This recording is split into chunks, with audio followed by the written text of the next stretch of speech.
Hi, everyone, and welcome to another edition of the Global P.A.D. Impact Awards brought to you by the Global P.A.D. Association. Today, we are announcing the most impactful P.A.D. testing event of 2025 2026 award winner. It's Boston Scientific, Biomedics, and University of Minnesota.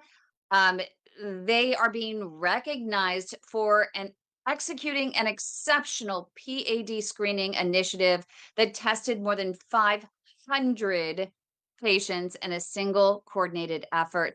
The landmark collaboration exemplifies how industry, academic medicine, and diagnostic specialists can unite to address the critical gap in PAD detection.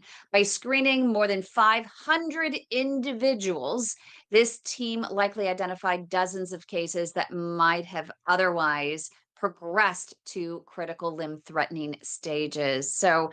What truly, though, distinguished the initiative apart from anything else that we saw out there in 2025 was, not just its scale, but truly its comprehensive approach, combining cutting edge testing technology with immediate clinical pathway integration and research data collection. So, with that all being said, a big congratulations to Boston Scientific, to Biomedics, and to University of Minnesota for a well done effort in helping to save life and limb.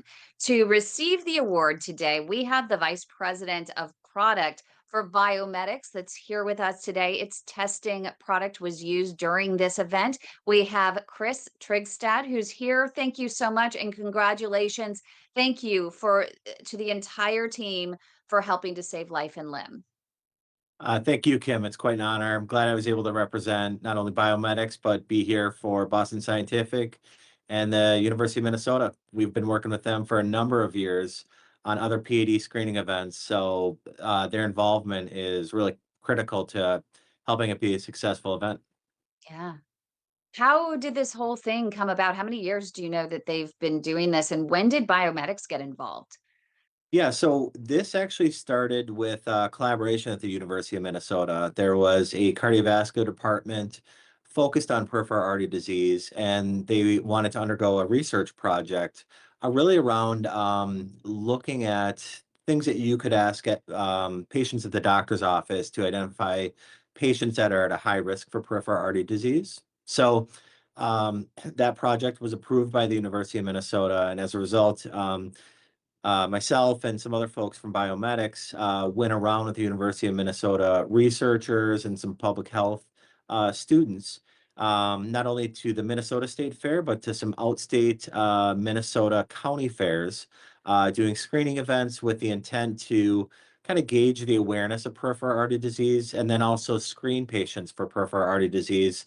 Um, Really kind of valuable to get out in the country to see in these rural communities, how often do patients know about peripheral artery disease and just some of the tendencies of those, the people that tend to live further out of the city. And we know there was an initiative, I think, with Sky and a few other societies that they performed a poll and they discovered that more than 70% of people polled have never even heard of peripheral artery disease. Was that a similar result to your findings? Yeah, we saw a lot of that. At Biomedics, we were doing a lot of the actual peripheral artery disease screening or the testing.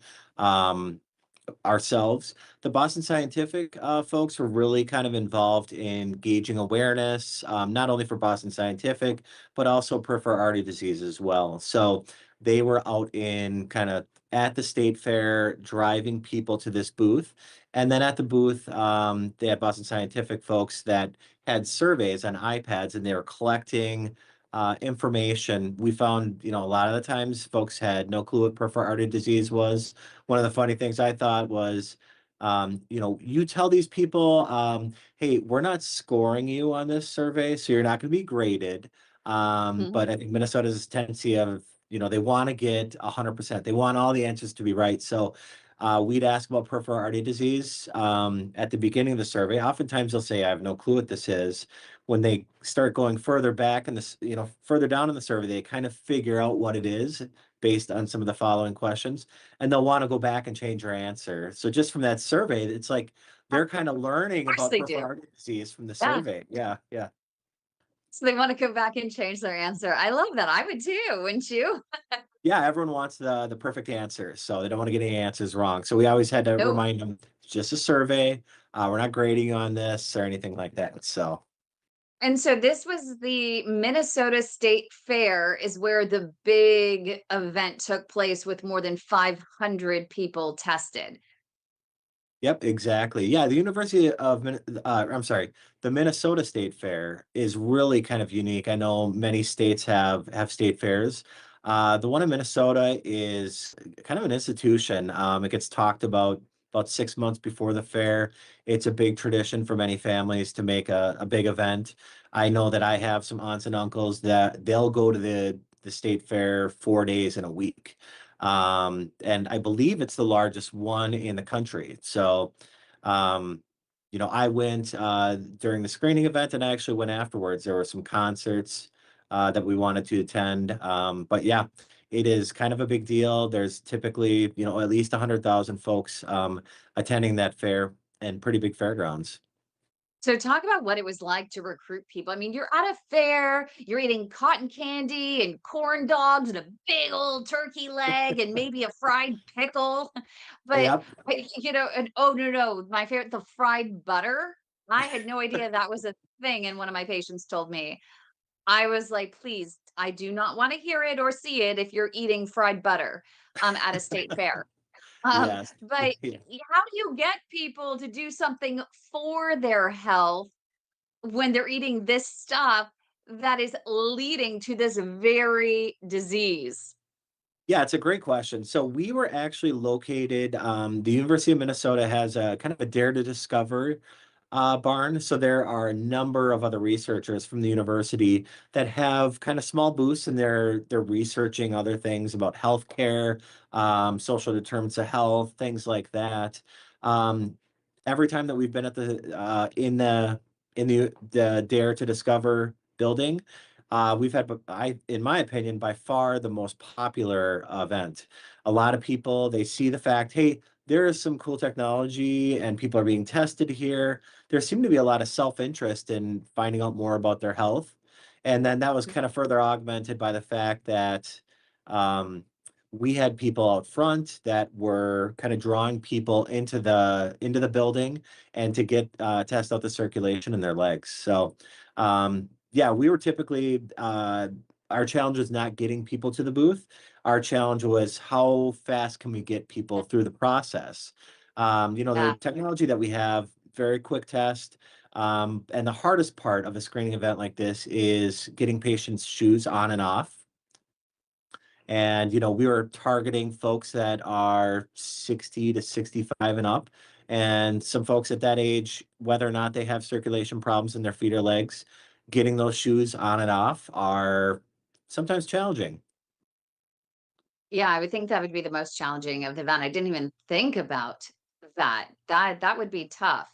And I would imagine because you're not asking people to take, their clothes off. We had an issue just literally yesterday with a patient in West Virginia that they tested her at a university run hospital, and she had her jeans on, and she got a very different result from her test 6 months ago where she had it on bare skin. And she's been walking more. Her foot's actually warmer than it was. So you have to think that that result was skewed. And so I'm wondering, how do you perform these results, and what's the accuracy of them at an event like this?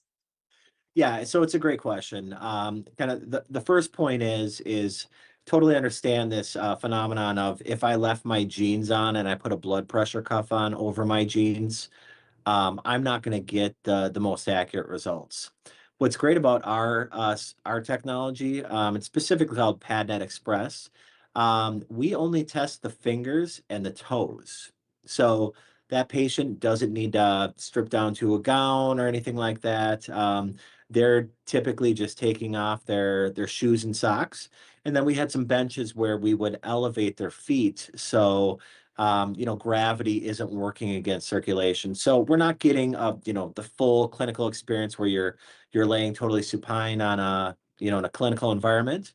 But really what we were trying to do was to raise awareness. So for example, if I screened a patient, I am not telling anyone that they have peripheral artery disease. Our device is designed to aid in the diagnosis, and I'm not a doctor, so I can't deliver a diagnosis. But what I can say is, it looks like there's a circulation problem in your left leg or your right leg or both of your legs.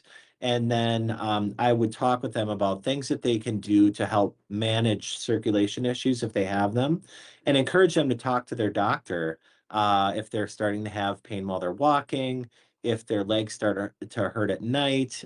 So a lot of the patients were very kind of thankful to find out a little bit more about their health and find out a little bit more about this disease as well.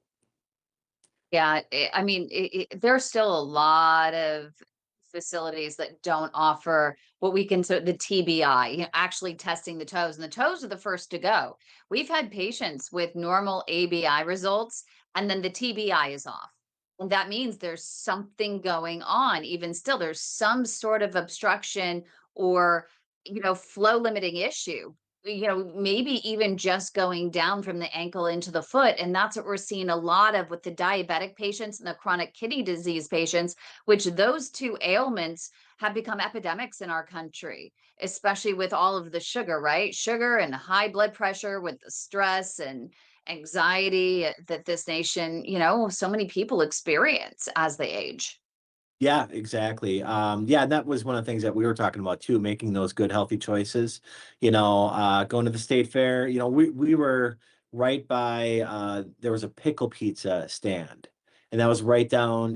It was, we could see the line from our booth. So some Pickle of these pizza. pickle Pickle pizza. pizza? There was a huge line for pickle pizza. I Well, don't the know why. pickles are really good for claudication if they're Clausen, or I mean, that's the name brand, sour pickles. Well, it came with Just a love lot the of sweet cheese too. Yeah, pickles. exactly. Oh Yeah. boy. Yeah, but we did, talk about the importance of nutrition, and I think some of this focus on the ultra processed foods and things like that, it's not good for you. So, I was actually impressed, just to derail the conversation a little bit. My dad's a veteran, and today is Veterans Day. And he gave the keynote for our local veterans event, which was amazing. And he wanted to go to lunch afterwards, but they were offering a free lunch and they were trying to guide him out there. And he says, actually, I don't want a hamburger or a hot dog. I'm making my daughter take me out for a chicken salad. oh, there we So go. proud of him. Everyone, the line was so long for the burgers and the hot dogs. And my dad said, nope, I'm going to go have a healthy salad. So training them well. You can teach an old dog new tricks. Just kidding. Um, We'll make sure to thank your dad for his service too. I know we yes, post on our LinkedIn page about Veterans Day too. That's something that we talk about. We've been talking with some congressional staffers about right. the importance of PAD screening, especially for these at-risk populations. There's a lot of interest in the veteran population and rural populations. The infographic we had kind of talked about the fact that PAD does impact that veteran population at a higher rate. Part of the reason are some of the risk factors like, you know, uh, living unhealthy lifestyles, not getting enough exercise, that tends to happen more often in that veteran population. Yeah. And, what do you think? I mean, in terms of continuing to expand these efforts for community testing. We support, and I know the American Heart Association P.A.D. Collaborative, with a great group of partners, ended up coming up with a great guide for people who want to have PAD screening events in their communities. But, J&J had Johnson and Johnson had this wonderful Save Legs Change Lives event, and they had screening events across the country. But the thing is that really moving the needle, or do we need to focus and double down on creating the change we want to see in the healthcare system? And that's where I like what you're talking about here with your team at Biomedics. And there are so many other great partners. There's Sky, and I think the ADA is involved, maybe even the AHA, so many different Society for Vascular Surgery. Everybody's involved in trying to get what's called the ARC Act passed. Would you mind walking us through so patients who are watching right now understand what this is? And I know the Cardiovascular Coalition has on their website, at least they did, a great feature where you could go in and with a drop down could pick your area. It would automatically generate a letter that you would just sign and maybe even customize. And if you hit submit, it would launch it straight to that particular representative in your area. And I thought it was brilliant. And it would show if you are a patient and you are in support of democratizing access to PAD testing, then that would be something that you could do as an individual to do your part in helping us to make it something that everyone has access to. But tell us about the ARC Act. Tell us where it's at, what has been the struggle along the way, and where we're going. Yeah, so it's a great question. The ARC Act has gone to the floor a couple times and not really progressed through the committee phase. And I'm not going to do it justice without reading the entire ARC Act. But basically, it's saying, if a patient is due for a lower extremity amputation due to peripheral artery disease, um, do an ABI first. Do a test first to determine if that leg can be saved before you do the amputation. I think there's been some statistics that have shown that many diabetic lower extremity amputations are performed without a test ever being performed before the Yep. amputation to determine, hey, would a stent, would a pharma intervention, would something else is there something else we can do before we decide to amputate this limb that could potentially save that limb? So that's kind of the first part of the ARC Act. The second is really around screening at-risk populations, and we've tried to clarify that so there's no confusion. The ARC Act really isn't advocating to say everyone needs to be screened for peripheral artery disease, Right. but instead, let's focus on screening at-risk populations. That are those hypertensive patients over the age of 65, diabetics of a certain age, other folks with a history of tobacco use. So it's those at-risk populations that statistics show much higher incidence of peripheral artery disease, Yeah. and support for screening those patient populations. Yeah, I think that that's incredible. And I know that we had Senator Payne, he was, rest in peace. He passed away. He had PAD and also some heart issues. And he was our greatest champion for so long in trying to get this passed. So hopefully in his honor, we can move this on through. I know that you have some great champions. I know Dr. Felucio Thakurade and Dr. David Alper. And also I found out that Dr. Shadi Halabi and a few people over in Illinois were able to become the first state. Illinois was able to become the first state with democratizing access to PAD testing for those who are at risk. I know that Kim Schofield over in Georgia is looking at doing that now as well. I don't know if I introduced you to her yet, but she's gung ho. She's ready to go. She's already done a comparison chart between Georgia and the nation and how the state could benefit if the ARC Act passes, if they do the same in the state. And so she's already on board in doing that. And today, when I was at the veterans event, I was talking to a couple people running for Senate as well as Assembly to say, because, with our charter, we can't lobby. So, but we can Uh, educate. So yeah. I was taking the opportunity to educate and let them know that if we have a disease that's more prevalent and deadlier than most cancers combined, and we have an aging population here in just the state of California, this could be a big platform for you. You could, play a big role in changing the game and creating a huge milestone. I mean, having a state like California pass legislation for this could be a game changer. Yeah, it's a great point. I mean, California has led some, taking the lead on some regulatory efforts that end up spreading around to the rest of the country. I mean, I think the car emissions, whether, whatever you believe about that, kind of led, I think, a lot of car companies to change their tune on emissions because they wanted to comply with those California statutes. So Yep. it's a great point. Yeah, yep. Yeah, the other thing to keep in mind is, I think one of the challenges of screening, and this is what I've seen, especially Minnesota State Fair specifically, does draw people from all over the state, not just the cities. So you'll Yep. get some folks that are definitely from rural areas. What I found interesting is a lot of the times I'd end up screening someone. And we talk, and I'd tell them ahead of time, we're going to check the circulation of your legs out. And they're like, okay, that's great. I'll take my shoes off. We do the screening. After the screening is done, I'll say something like, hey, I think there's an issue with the circulation in your right leg. Does it ever hurt when you walk? And they say, well, yeah, it hurts all the time. I can barely put my pants on in the morning because it's just that painful. Wow. And, I ask them like, have you ever talked to your doctor about that?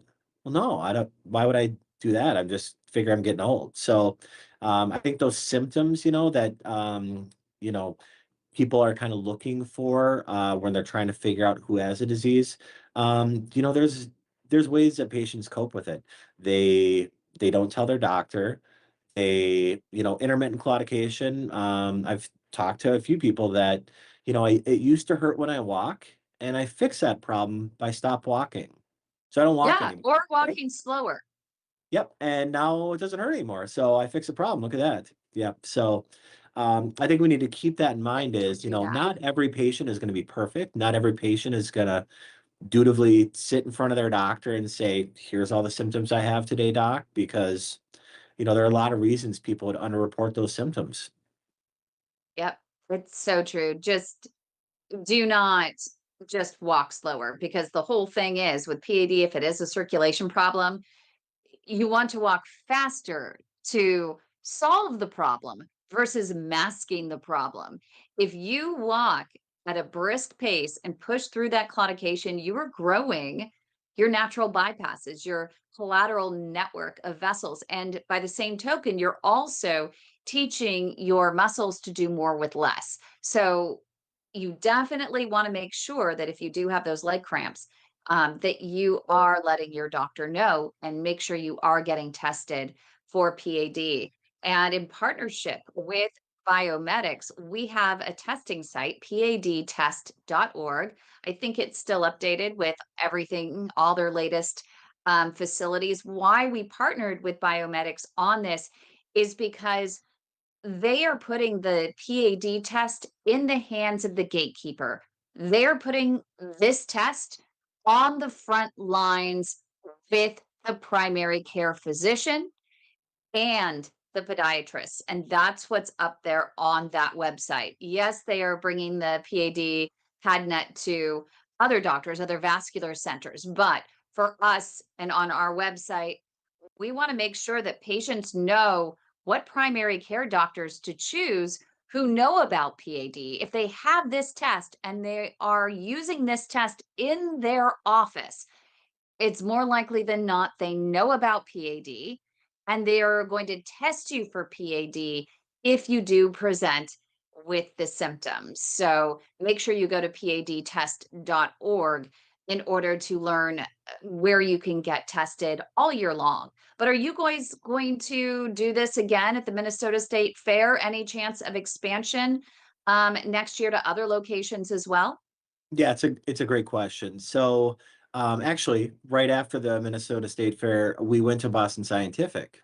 And we did some screening on some of their employees as well. Now, oftentimes employees, at a place like Boston Scientific, they tend to be younger, maybe not in that risk factor profile, but Boston Scientific, who makes great interventions for peripheral artery disease, they wanted to teach and educate their employees about like here's why we do what we do. So it was really helped them kind of build a little bit of kind of mission building education for Yeah. their employees. So we'll probably do that again next year. I think it was very successful. Boston Scientific was satisfied.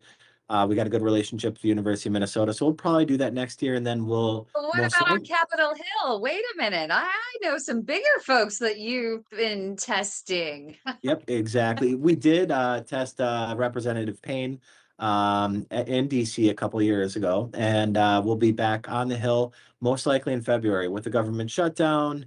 I think those schedules are still in flux, but we are talking to staffers and trying to schedule a time to really have a PAD caucus to advocate for this ARC Act, and then do some screening for some of those staffers and Congress people that attend. That's fantastic. Well, congratulations, Chris, to you, to Boston Scientific, to your entire team at Biomedix, as well as all of those at the University of Minnesota that made this possible, and for the Minnesota State Fair for offering you the opportunity to perform these screenings at the fair. I think it's such a great value to all of its citizens of the area. So, the most impactful PAD testing event 2025, 2026 so far. The award winner is Boston Scientific in partnership with Biomedics and University of Minnesota. So congratulations. Thank you for all you everyone does to save life and limb. Yep, thank you. And I'd like to thank our team as well. A lot of our employees, they spent long days in that Driven to Discover barn doing screening. They were 12, 14-hour days, but everyone really put a smile on their face. Got to talk to a lot of people and educate a lot of people about this disease. Thank you so much for all you guys do. Thank you. Appreciate that, the award.